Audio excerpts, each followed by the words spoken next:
Shalom Bapak Ibu Saudara yang dikasihi Tuhan. Seri pengajaran hari ini berjudul Realitas.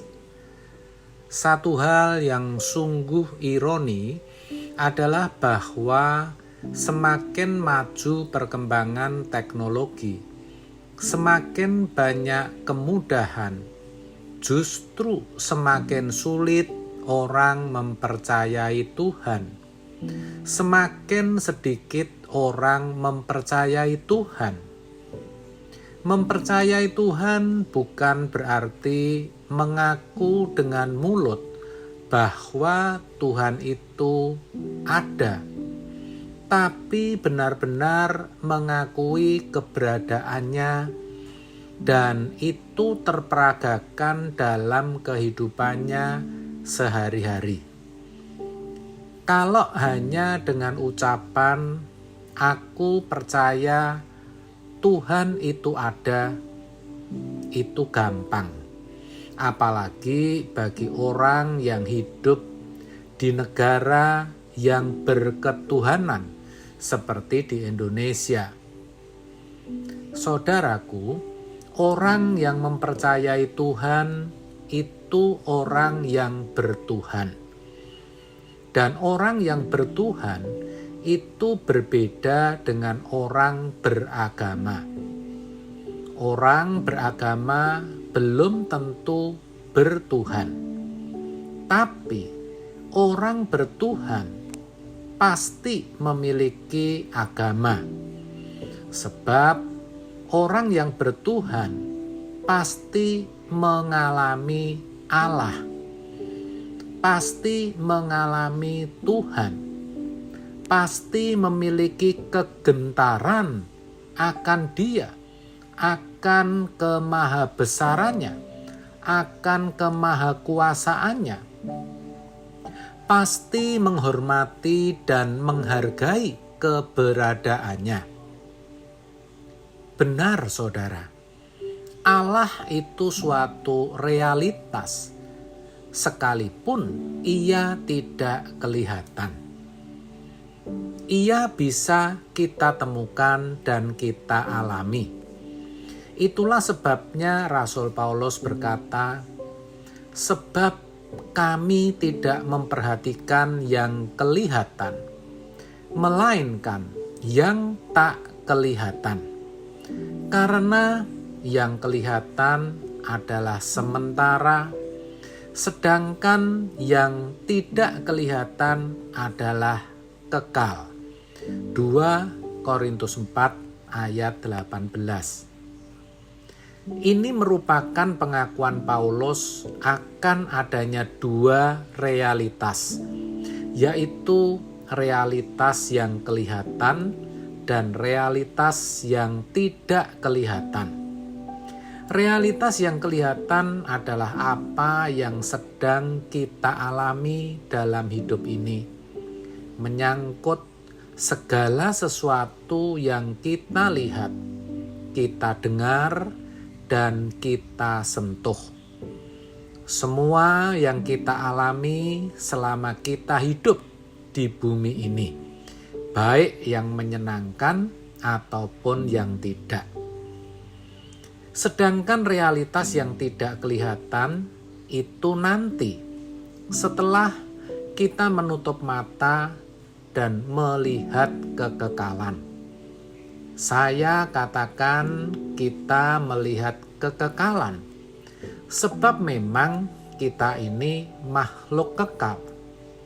Jadi, ketika kelak kita menutup mata, bukan berarti semua berakhir, tetapi kita sedang berpindah dari kefanaan kepada kekekalan. Paulus tidak hanya berkata dan berjuang, tapi dia juga mengajak kita, orang percaya, untuk tidak memperhatikan apa yang kelihatan. Sebab semua itu fana, sementara dan tidak kekal. Apa yang kita perjuangkan mati-matian, akhirnya kita peroleh. Tapi pada akhirnya nanti juga harus kita lepaskan dan kita tinggalkan semua, baik itu harta, kekayaan, harga diri, teman, bahkan keluarga.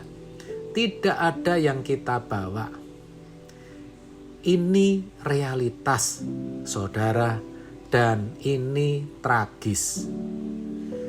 Paulus mengajarkan agar kita memperhatikan yang tidak kelihatan.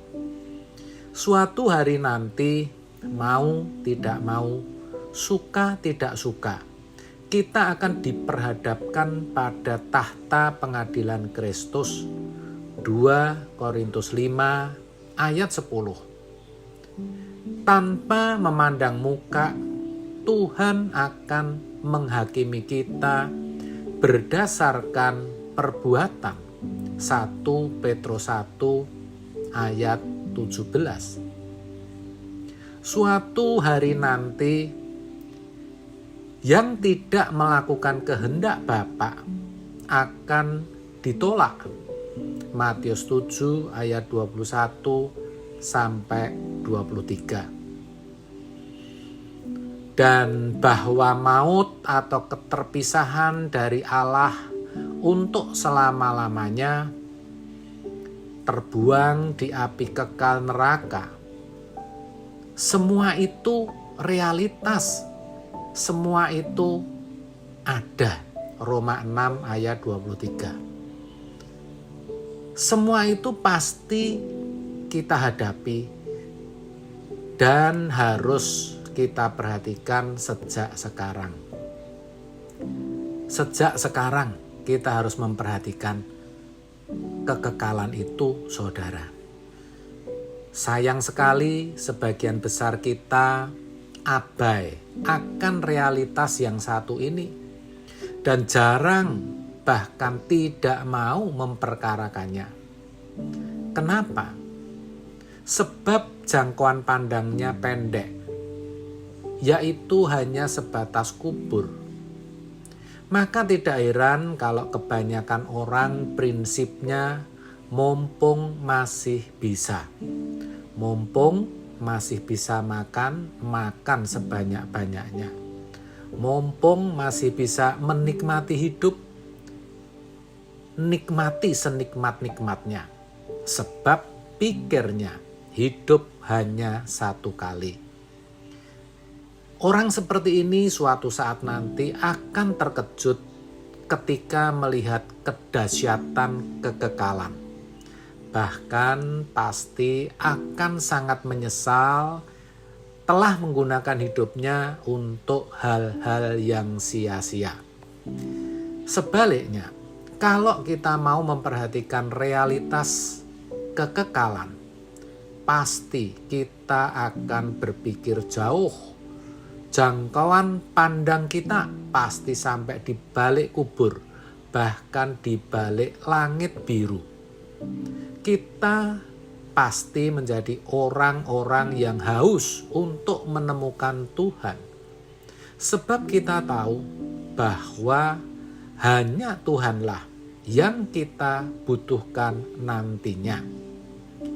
Sekalipun Dia tidak kelihatan, tapi Dialah yang memegang kekuasaan baik di surga atau di bumi. Allah itu berkuasa. Dia kekal. Dia abadi. Dia akan tetap ada selama-lamanya. Saudara, orang yang memperhatikan yang tidak kelihatan, hidupnya akan kuat dan tangguh, tidak mudah menyerah. Sekalipun mengalami berbagai pencobaan dan penderitaan, ia tidak akan putus asa. Ia akan tetap bisa bersyukur. Hatinya tetap penuh sukacita dan kedamaian. Sebab ia tahu kalau ia tidak sendiri. ia ada bersama Tuhan, berjalan bersama Dia. Ia sadar dan mengerti betul bahwa semua pasti bisa dilalui, semua pasti akan berakhir, dan semua pasti mendatangkan kebaikan. Itulah sebabnya saudara, saya ajak, jangan hanya puas sekedar beragama Kristen, tapi jadilah orang Kristen yang tangguh, orang Kristen yang dewasa, yang berani mempertaruhkan semua pengharapannya hanya kepada Kristus Yesus Tuhan kita, dengan cara memperhatikan realitas yang tidak kelihatan, yaitu kekekalan. Amin. Tuhan Yesus memberkati.